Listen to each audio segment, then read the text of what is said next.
Hello and welcome back to Aviary, Attorney. Last time we left off, we ended up going to our first case, which it didn't load, so I'm gonna have to go over there right now. But before I begin, apologies for not being active. I just been really tired and just busy in like real life, which is usually like 90% of my issues nowadays. But I try my best to stay active, but yeah, it may or may not happen. I try my best, though. I gotta go through all this text, though. Sorry if you can hear the clicking. I got a new mouse since last time, because my old one ended up failing on me. Okay, so we got to the very part of the old, I think a general, I think it was, if not mistaken. I can't remember, to be honest. Okay, so they were all accounted for. And then the guy in the middle should show up. And if not, I'm screwed. Okay, there we go. There he is. Okay. This is just about where I actually ended off. I have enforced the law for over 20 years, and I shall continue until I bring the infamous Verdian killer to justice. My path begins 18 years ago. Let's stick to the questions, Inspector. Of course, Your Honor. Oh great, I was hoping we could have one of those bumbling, cuddly officers, but instead we're stuck with lawful goody two-shoes. I bet this guy would turn in his own mother if he saw her littering. So, Inspector, is it true that you are the lead investigator on this case? That is correct. I was also among the first to arrive at the scene of the crime. Then perhaps you can walk us through what you witnessed upon your arrival. Absolutely. Just after 7:30, we were alerted and brought to the scene by the housemaid of Baron. At the scene of the crime, we found Catalin. She was standing over the corpse of Grenouille with his blood on her paws. Well, that sounds like an open and shut case in my humble opinion. No more questions, Your Honor. And this music is very loud in my ears because I forgot to turn down the volume. What a lovely thing for me. Bloodied paws? Nobody told me that detail. Keep it together, Falcon. We're about to be given the opportunity to cross-examine the witness. That's your opportunity to find flaws in the inspector's testimony. Of course, I know this. You may begin your cross-examination, Falcon. Okay, find flaws. Select a key phrase that you find suspicious. Falcon will press the witness for information. Ask the right questions, bring up the truth to light. Avoid pressing the pointless details. The judge and jury don't like having their time wasted. Select a statement to question. Oh cool, at least this is, we were alerted and brought to the scene by the housemaid. The housemaid, I can't remember where she was at the time. I don't think the housemaid saw her, though. At the scene of the crime, we found well, obviously at the scene of the crime, we found her. She was standing over the sliced open corpse. Sliced open. With blood on her paws. I don't think there was blood on her paws. We were alerted by... It's either housemaid or her bloodied paws. I think it was a bloody paws, to be completely honest. Inspector, you said Dam had blood on her paws? Correct. Blood clung to her fur like guilt to a convict. I don't know, how much blood was there? How much blood was there on the lady's paws, Inspector? Enough for it to be clear that she had dirtied her hands on the victim's body. We noticed blood under the suspect's nails, around her fingertips, and even a little around her mouth. Her mouth? What? How vile. Definitive. Do you have any other questions? Blah, blah, blah? Well... He was sliced open. There would be no reason for, yeah, I kind of do, to be honest. Oh, it only gives me these questions again. Never mind, then. Falcon, I know it's good to back out when you think a line of questioning might not go anywhere, but sometimes you have to take a risk. What are you saying? Something about the inspector's blood description doesn't sit right with me. But put pressure on the inspector, maybe something will come up. Select a statement to question. Well, fine, let me go back to that then. Whose blood was it? Whose blood was it? Ha, what a question. It was Grenouille's, of course. How can you be so sure? I eject, the line of questioning is absurd. There was only one murder victim that night, Falcon. The blood of Catalin could have belonged to one person. Actually, was there steak in there, like raw steak? I swear there's something about that. Judge, Falcon's trying to delay the trial by asking pointless questions. You fucking asshole. I'm afraid the prosecution may have a point, Falcon. Do you have any reason to suspect that the blood belongs to some other than Grenouille? I do, actually. I do, Your Honor. Actually, I have more than suspicion. I have evidence that the blood of Catalin's Paws had nothing to do with the murder. This is foolish time wasting, Vulcan. If the blood on Catalin's Paws didn't come from the victim, then where did the blood come from? Oh, it was the... Yeah, it was a steak. Yeah, raw or rare steak. That's right, I remember that. Yeah, there we go. On the evening of the murder, Catalin ate a bloody rare steak. Is it true, Remington? Well, in a manner of, speaking, I suppose steak may have been on the, menu. Then, Inspector, would you acknowledge the possibility that the blood on the lady's paws did not belong to the victim, but to the steak? Well... Wait, don't, answer that, Inspector. It's a possibility. No. Intriguing. You gain a little favor with the jury. Okay, so that's how that works, too. So, Inspector, is it possible that you arrested an innocent bystander simply for being a messy eater? Now, hold on just 1 minute, Falcon. You're overlooking something quite crucial. Catalin is an elegant kitten. She was no doubt brought up with flawless etiquette and perfect table manners. At the banquet, she would have eaten the steak with a fork to her left hand and a knife to her right hand in any proper... Yeah, well, she fucking stole the silverware, so I got that one. How could she have possibly gotten blood on her paws with such good manners? Well, that's a good question, or at least it would be in any ordinary dinner or banquet, but as it happens, something was missing from that particular banquet, something that forced Catalin to eat with her paws. The missing silverware! Catalin was forced to eat steak with her paws because the silverware of the household had been previously stolen. Stolen? I don't recall any mention of that in the police report. We weren't aware of anything missing from the residence when we performed the initial investigation. But as it happened, Baron approached us about this very subject last night. What a twist! You gain favor. What is the meaning of all this? Bloody steak? Misplaced silverware? Inspector, was your investigation so lax that you overlooked these basic facts in your initial report? Lax? My investigation? Judge, I assure you, I am the most thorough investigative office on the force. That is amazing that the Parisian police managed to solve any crimes at all. Oh dear. Be on your way, Inspector. Perhaps do a little inspecting for your next case. Ooh. Fine, so be it, messieurs. Until next time. I still have a stuffy nose. Prosecutor, I trust your next witness is ready? Yes, of course, Your Honor. I call upon, let's see. Rabido, the photographer who attended the banquet on the night of the murder. Please approach the stand and recite the oath. How does it go? I swear to speak without hatred and without fear, to tell the whole truth and nothing but the truth. It's a little cliche,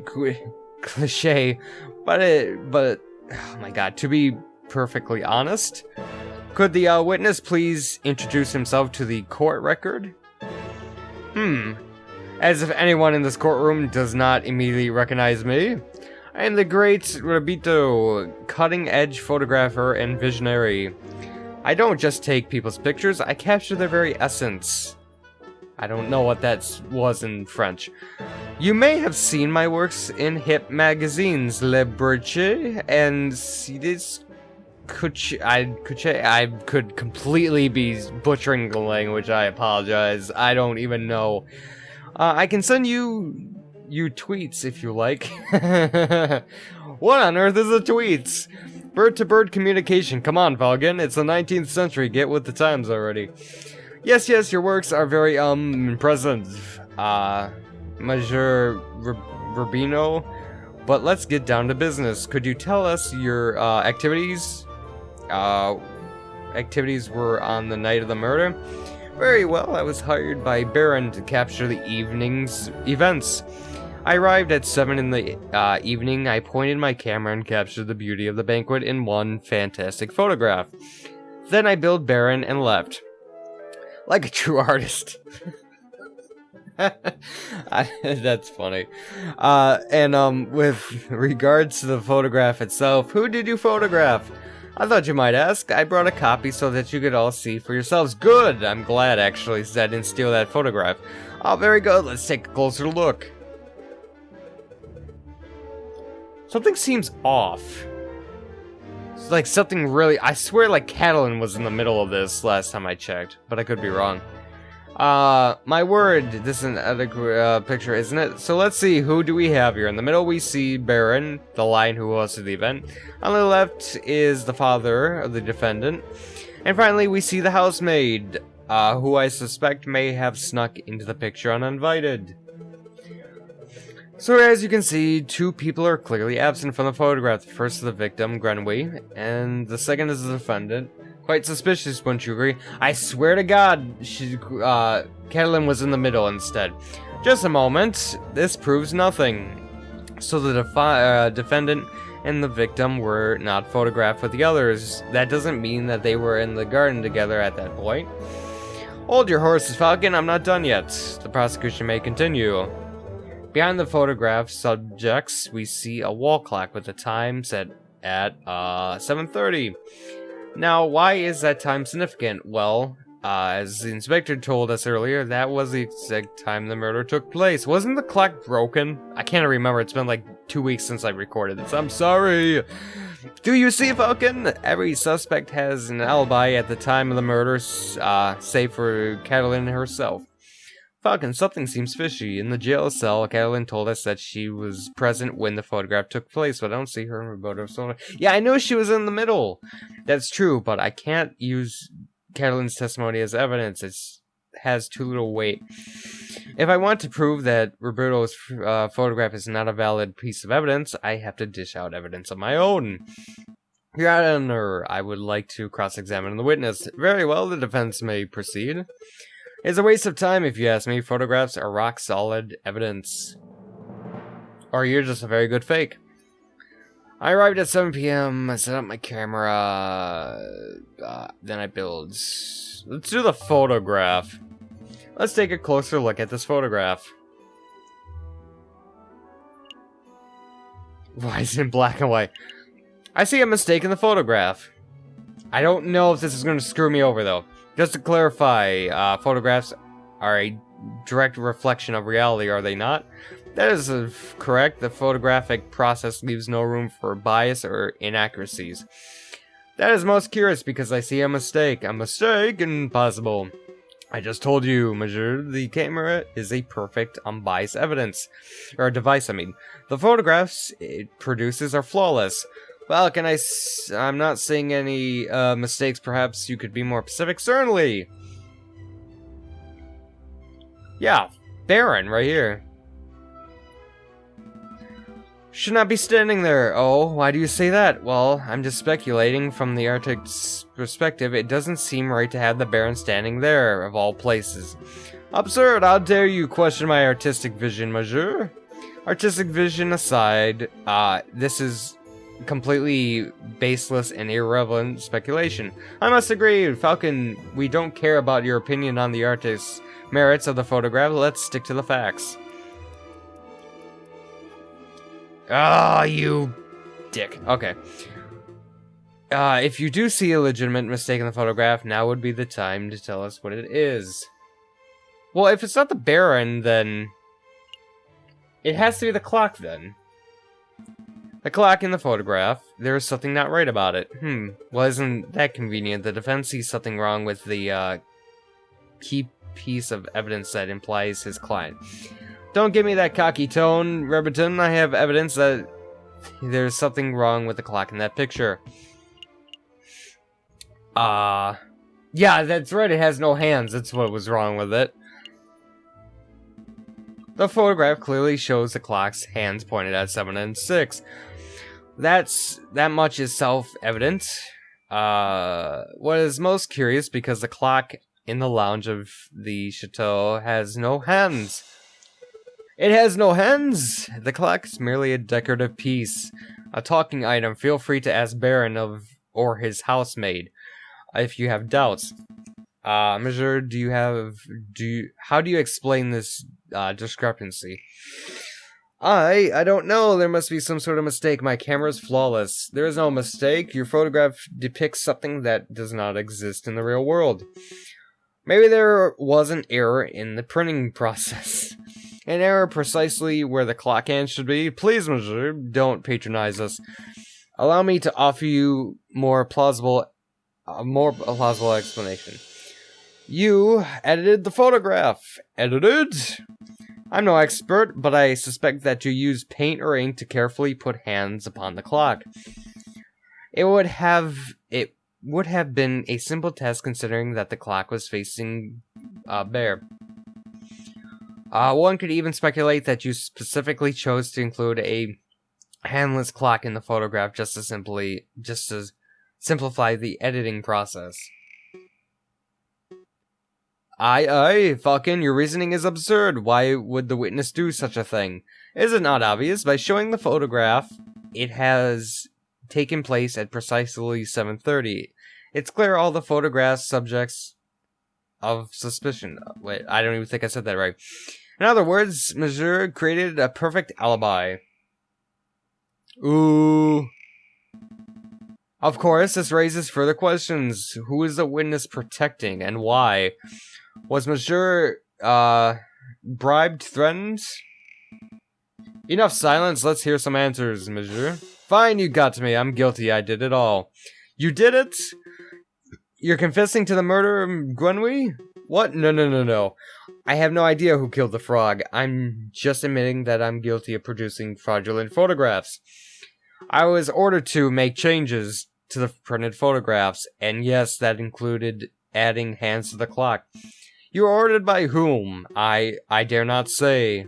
Monsieur, I strongly advise you to answer the defense's question. You may have pleaded to speak without fear, after all.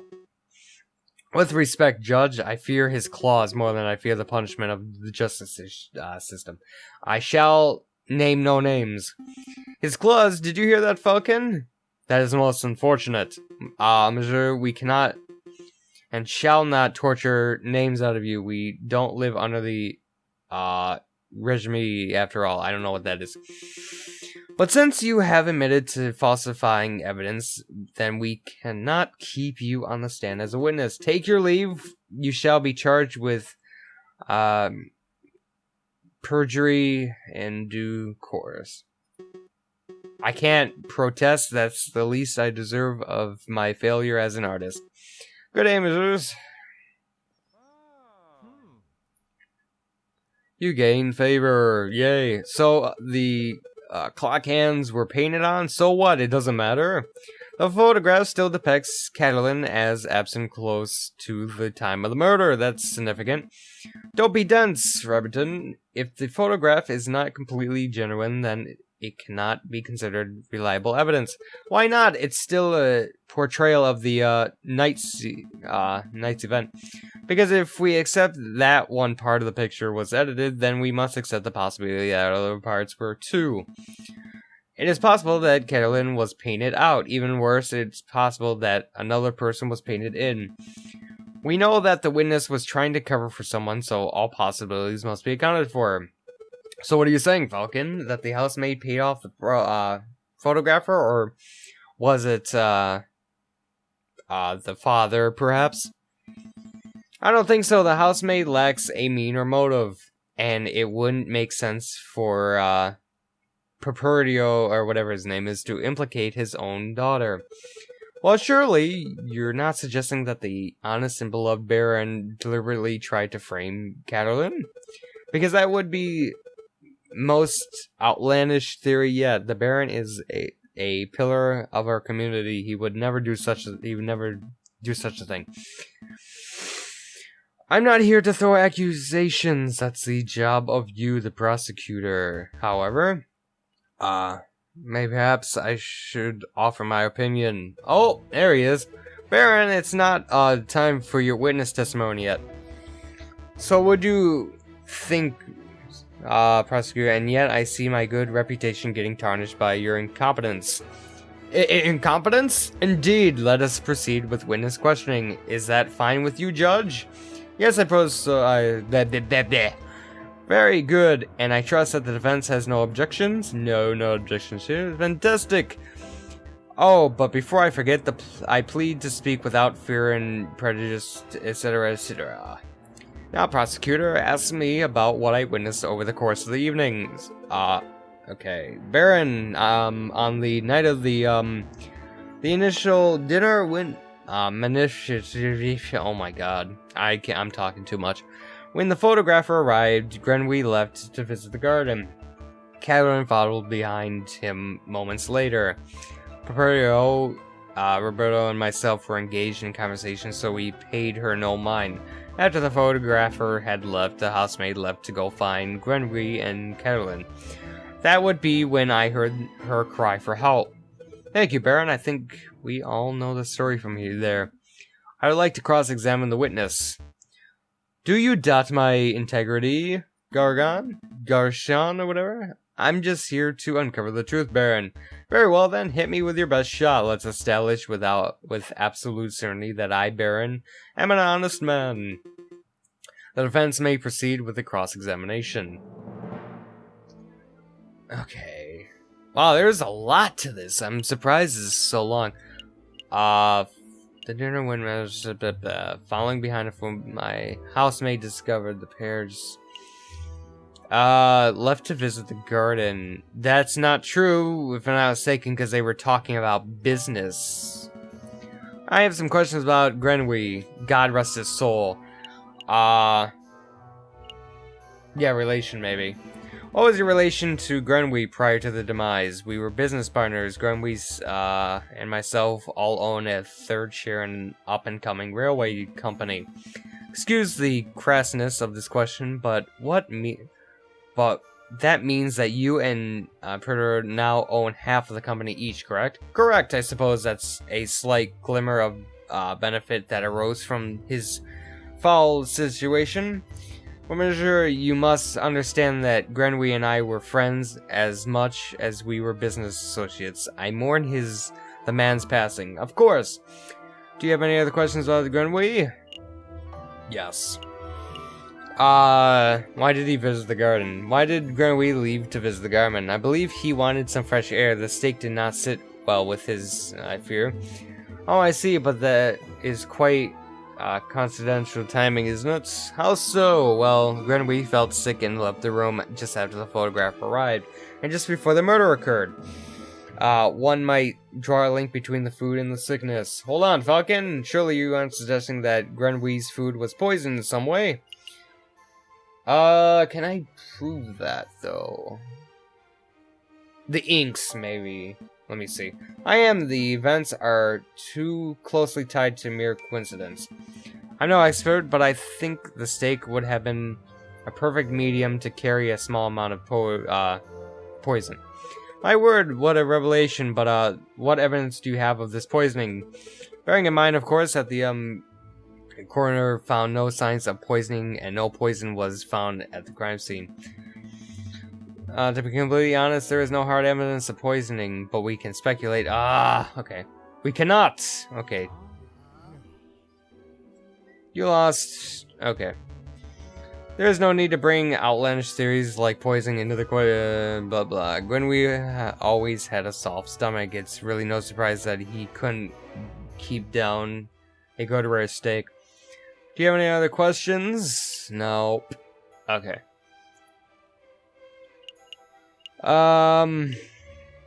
That's where I'm gonna leave it right here because it's kind of getting late and the video is kind of getting a little bit too long for my liking. But thank you guys so much for watching. Be sure if you like the series or anything else, great. Consider liking, sharing, or subscribing. All that will help out the channel greatly, and I will appreciate it a ton. But for now, thank you guys so much for watching, and I will see you anywhere else I make. So, see you guys.